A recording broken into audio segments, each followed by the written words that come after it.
Nigeria needs a new legitimate Nigeria People's Democratic Constitution.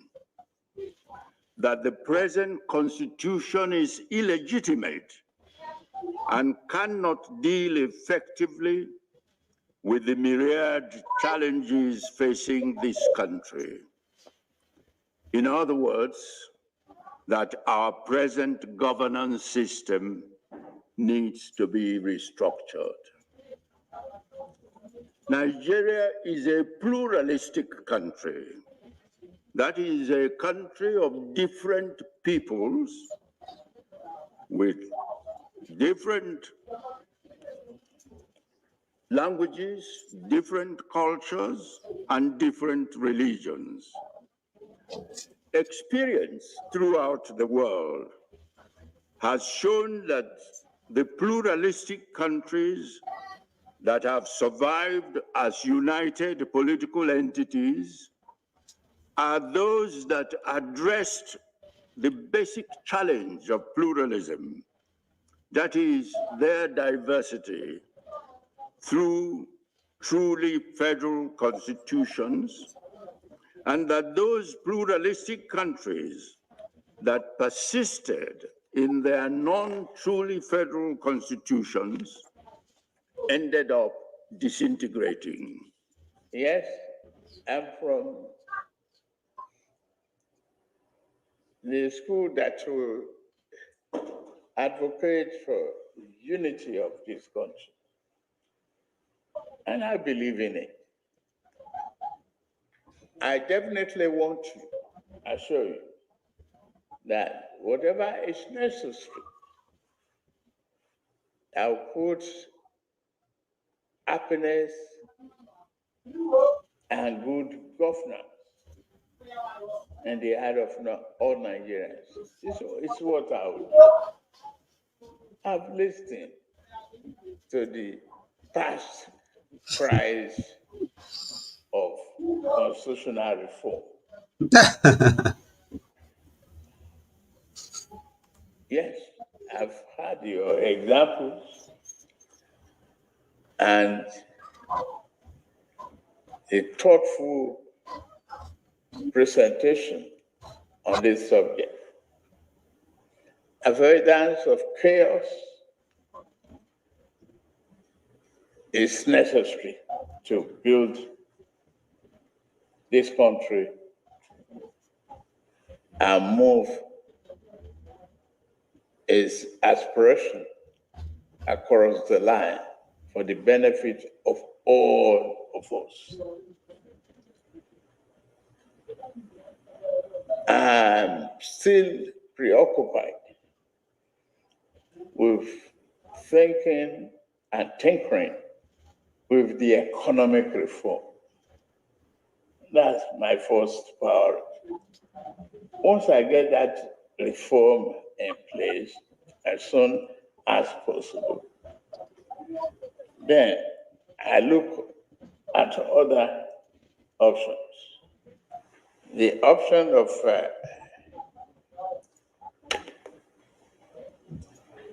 constitutional review, as recommended by you, and other options of learned minds in this country should take into account the need for our nation to make progress.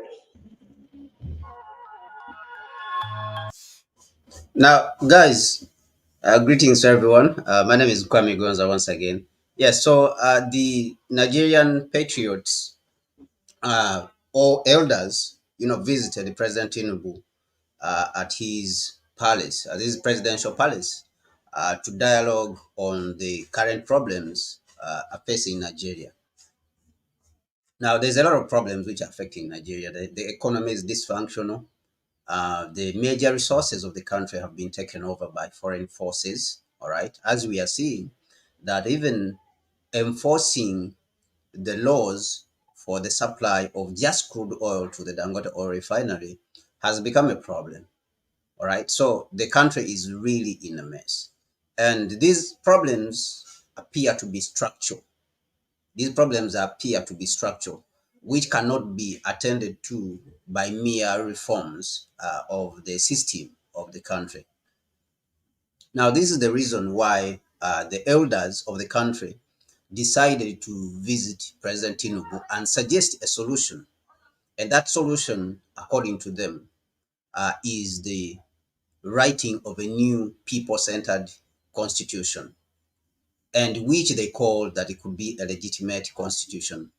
And of course, this you can say it to be the same across the African continent, that the constitutions which we have currently, they were almost copied, from outside and pasted all over the African continent. They don't take care of the interests of the people. The resources of these countries in the African continent are not used for the benefit of the people, but rather they are given out under dubious claims of investment, private investment, foreign direct investment. They are given out resources, infrastructure. They are given out to foreign people, and majorly from the West, under the guise of foreign direct investment. And so these are some of the problems I wish the elders, of course, have come to dialogue about and say we need a people-centered constitution which puts people at the center of the nation, because currently it looks like the only people benefiting from the resources of the country and running of the country is the ruling class, a few middle class people, who get the benefits, and then also the foreign forces who own the major resources of the country. So these are the reasons why the elders went to President Tinubu to present their case. And they are saying that what we need in the country is not really reforms, but rather transformation of the country itself. All right. And of course, many people will ask, why is Connect Africa talking about Nigeria a lot? Why are we talking about Nigeria a lot? And of course, you can talk of, the other countries like Ethiopia. Why do we talk about these countries a lot? Now, let me tell you the reason why. Nigeria, first of all, is the most populous nation on the African continent. All right. With more than, 250 million people. All right. Now, if Nigeria gets it, it is most likely that we all Africans, we will be even able, we will be, stimulated to imitate what Nigeria has achieved as a nation.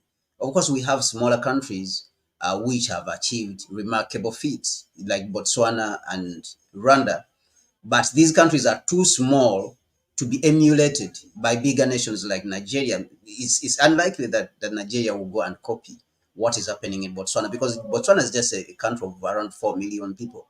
They will, of course, justify it and say, we are a bigger nation. We face different problems compared to Botswana. But if we have Nigeria, succeeding, a country which is so big and with a lot of challenges, then it is very likely that the smaller countries on the African continent may, I'm not saying they must or they will, but they may also try to copy what Nigeria has done and emulate it, to solve the various problems affecting the African continent. And this, we are not the only ones who are saying it at Connect Africa, but also Mandela said it. Nelson Mandela, when he visited Nigeria after, his release from prison, during the apartheid era, after the defeat of apartheid, mentioned that the day Nigeria gets it, all the African continent will get it. All right. So this is very important. And of course, he said this because Nigeria played a pivotal role in the defeat of apartheid. It did a lot of financing of the ANC when it was fighting against apartheid. And of course, a lot of other African countries participated, including Ethiopia, including Uganda, Ghana itself, and all these other African countries. A lot of African countries worked together in the defeat of apartheid, the apartheid regime. Now, the day Nigeria gets it, it is more likely that all of us we will get it. And on top of that, one other reason which we can bring out is that Nigeria itself as a country has one of the biggest oil reserves on the African continent. More than 32 billion barrels. More than 32 billion barrels. That is why the West has been stealing Africa's oil or Nigeria's oil for close to 70 years, but the oil has never finished because it has close to 32 billion barrels of crude oil in the ground since 1955. 1956, the first contract, the first contract was signed in 1955, even before Nigeria became an independent state in 1960. Now, all this period, they have been pumping crude oil out of this country and taking it to Britain. Shell, of course, Shell was the first to sign. Total came on top, Total of France, ExxonMobil of the United States, and Chevron also of the United States. And of course, Egypt also was part. Egypt, which is called Eni right now, of Italy. So they have been pumping crude oil out of Nigeria for a very long time. Now, that crude oil has not been able to be depleted. So if Nigeria gets it in the right way, if these resources are used for the benefit of Nigerians and of course all Africans, like what we have seen, that when the Dangote oil refinery, which is of course under a lot of attack, was launched, it has benefited majority of the West African region. People, experts in, who are traders in crude and refined fuel, petroleum products, have said that the Dangote oil refinery has been exporting to the major West African region, has been exporting a lot of diesel fuel, and is one of the cleanest diesel fuel in the world. And this diesel fuel actually has been also exported to other countries, including European countries and the United States. And of course, including aviation fuel also has been exported. So the day Nigeria gets it, we will all get it. But anyway, let's go to the article a little bit and look at what the elders were talking about. Apart from the fact that they called the current constitution of Nigeria illegitimate, they called it illegitimate, as you heard one of the elders, the elder who led them, saying that the constitution is illegitimate. We as a people should form a new constitution, and that constitution should be a consultative constitution, and that will be a constitution for the people. We have had, places like Ghana where they have also, called for new constitutions. Even in Ghana, we have had, some people like the Economic Fighters League, which is led by one of my colleagues called Ernesto Yeboah. They have been calling for a new constitution in Ghana. All right. So what we need is not basically reforms, what President Tinubu responded with. He responded by saying that they will, his government is enacting reforms. Therefore, the people who are demanding for a new constitution should wait for him. So this is what Tinubu, of course, said. Tinubu said that they should wait for him so that he can finish his reforms, his economic reforms. And what are those reforms? If we may remind ourselves, the so-called economic reforms that he is talking about, they are the International Monetary Fund reforms, which are the anti-people reforms within the country. And these anti-people reforms are causing pain, and that is why we are seeing people demonstrating on the streets. These anti-people reforms that he's talking about, these anti-people economic reforms that Tinubu is talking about, that he's first implementing before he listens to the elder, who are in fact representing the interests of the people, as they are saying that we should have a new constitution. Those particular reforms are the ones which are leading the country to export its crude oil and bring in dirty fuel. These are the reforms, which Tinubu wants to, maintain in the country. The reforms of removing the subsidies that are supposed to benefit the people. Somebody will ask, are other countries subsidizing their citizens? A lot of countries are subsidizing their citizens. So the problem, in our view, as Africans and as analysts here at Connect Africa, is not with the subsidies per se, but rather the way the subsidies are being implemented. Now, can we find a way of implementing these subsidies so that they benefit the poor instead of benefiting the rich? Yes, this is possible. We have enough smart people who can look into this and have it implemented. So we find it weird to to accuse the poor people and of course punish them because there's a certain group of rich people are benefiting from these these subsidies. And of course we find it again dubious due to the fact that these so-called economic reforms that President Tinubu is implementing within Nigeria, they are not touching the core of the problem. The fact that the country is producing or has produced close to $2 trillion of crude oil ever since it got its independence, but the producers of this crude oil are not spoken about. The people who are stealing all this crude are not spoken about. So this is why we find it dubious, and we find it weird that the reforms are coming from the International Monetary Fund, the West, the same West, which colonized the continent and plundered the continent and still has interest in plundering the African continent and has continued on that line.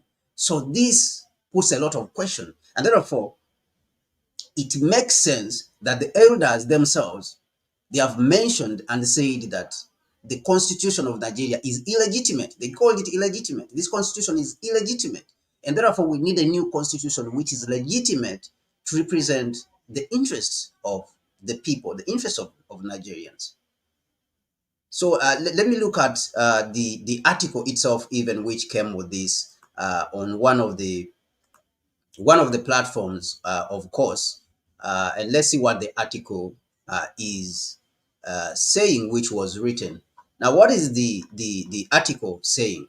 The article saying is that the Nyauku, other Patriot members met Tinubu and meet Tinubu, and they want a new constitution for Nigeria. Members of the of the Patriot want the convening of a national assembly, a national constituent assembly, with the mandate to produce a draft people's democratic constitution. All right. Now let's go deep into what they said. The Patriots, a non-partisan group of eminent Nigerians, has urged President Tinubu to convene a national constituent assembly to produce a people's democratic constitution for the country. This is the new constitution that they are talking about. Emeka Anyaku, a former Commonwealth Secretary General, made the call when he led the Patriots on a visit to the president on Friday. This was on Friday. Of course, today is Sunday. And Mr. Anyaku, while briefing the State House correspondents after the meeting, because they had a press conference after meeting the president, said that the leaders of thought, these are the elders, of course, we are talking about, because they are very concerned, especially considering the recent protests that have happened in Nigeria. The leaders of thought conveyed to the president the view that Nigeria needed a people's democratic constitution. Nigeria, we affirmed to Mr. President, is a pluralistic society. And you know that pluralistic societies or pluralistic countries exist all over the world. And this is what, of course, they said. Those of them that address their pluralism by having true federal constitutions have survived. The examples are India and Canada. But those pluralistic countries that failed to address their basic challenges of pluralism through federal constitutions have ended up disintegrating. Examples are Yugoslavia and Czechoslovakia. And here in Africa also we see Sudan. And of course, when Mr. Nyaku was giving a speech, we remember that when he made a comparison, or he made an example of Sudan, he mentioned that Sudan had been around for more than 3,000 years. Sudan as a nation. Okay, so we put the proposals to Mr. President and urged him to send an executive bill to the National Assembly. Okay, a bill that we call for two essential measures. All right. So they urged the president to send a bill to the National Assembly, and that bill will call for two measures. This is what they mentioned. One, the convening of a national constituent assembly to be mandated to produce a new draft constitution. All right, they want a drafty constitution. And we suggested that such a national constituent assembly, so they should convene a national constituent assembly. That is what he's saying. The president should send a bill. Now, they suggested that such a national constituent assembly should consist of individuals elected by people on a non-party basis. A non-party basis. And in that group should consist people from all parties. Say, for example, 3 individuals per state. Individuals should not be elected on lines of party, but rather they should come from the different walks of life of society. For example, they gave an example that 3 individuals should come from each state out of the 36 states in Nigeria and one from the Federal Capital Territory. So this is what he said. Now, the group suggested that the National Assembly should be tasked to legislate a national referendum. So apart from the National Assembly constituting this group, which will look into a drafty constitution, which is the National Constituent Assembly, they tasked it also, and this is what they said to the president, that the National Assembly also should call for a referendum within the country. All right, they should call for a referendum so that all Nigerians should participate in determining, okay, they should participate in determining their new constitution. They should participate in determining, their new constitution. And this is what, of course, the elders said. The government, so they again say that the government should take initiative in dialoguing with the protest. Of course, apart from the constitution issue, of course, the elders also spoke about the issue of protests that are going on in Nigeria, and the fact is that the police and the government have been using, of course, tactics which are against the people, and the fact is that they have been combative in their approach. They have been very aggressive. The use of tear gas, which we mentioned here on this platform, and I think my sister Mahlet came and spoke about the fact that Walsonika, the writer, the author, the prominent global author in Nigeria, came out and condemned President Tinubu for the fact that he's using tear gas on the people. It is illegal when people are expressing their rights under the Constitution, using tear gas on them and then also using bullets and killing them. The fact that around more than 22 people died during these protests. So this also, the leaders spoke about it. The leaders also spoke about this issue. And let's look at what they said regarding the protests in Nigeria. They say that the government should take the initiative of dialoguing with the leaders of the protests. And if you listen to the speech in the elder's speech, what he was saying, he said that the president, of course, they appreciated him for coming out to speak to the protesters, but they also say that he should continue to speak to the protesters instead of using force. So the second, and secondly, we advised him. So they advised him to continue dialoguing with the protesters. He should, come out and give more addresses. This is what I said. So secondly, we advised the law enforcement agencies, namely the police and the army, that they should avoid using lethal weapons in the management of the protests so that we do not have, casualties. And this is what Mr. Anyaku said. He said the challenges of national unity, insecurity, poverty, and hunger necessitated the setting up of a constituent assembly with the mandate to produce a new constitution. So, according to them, of course, they are seeing this as the root of the problem. They want to go to the root of the problem, all right? Instead of saying reform here, reform there, massaging the problem. So, and this is actually what is happening in majority of the African countries, that the problem is normally looked at as social, all right? Yet these problems which we have, social and economic, the root of these problems and the solution to them, the social and economic problems that we have, the solution is political. The solution is political. And this is what the elders, in their understanding, in their wisdom, are presenting, that we need a new constitution. That is what they are saying, that the challenges of national unity, we see that the Biafra wants to come off the country, wants to break off the country. These are the challenges of national unity that the elders are talking about. The insecurity in the north, Boko Haram and all this, the poverty, the hunger.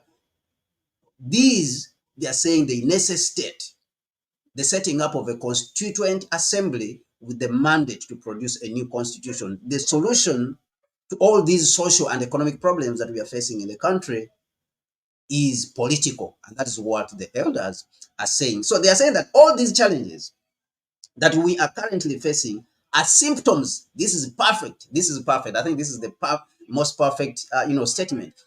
All these challenges that we are currently facing are symptoms of the inappropriateness of the constitution that we have at present.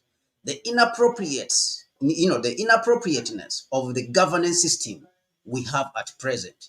So this is what they are saying. And I'm sure that when the National Constituent Assembly looks at these and looks at the recommendations, the past national conferences, the recommendation of the first national conferences, and drafts a new constitution, the country will be better. So this is what of course, the leader of the elders who went to meet the president, they said, and of course myself, apart from the recommendations which the leaders of course have given, I would go as far as saying this, that history has taught us that the problems of the African continent, regardless of where the country is on the African continent, be it Egypt, the fact that Egypt, which is very close to Israel, has failed to play a pivotal role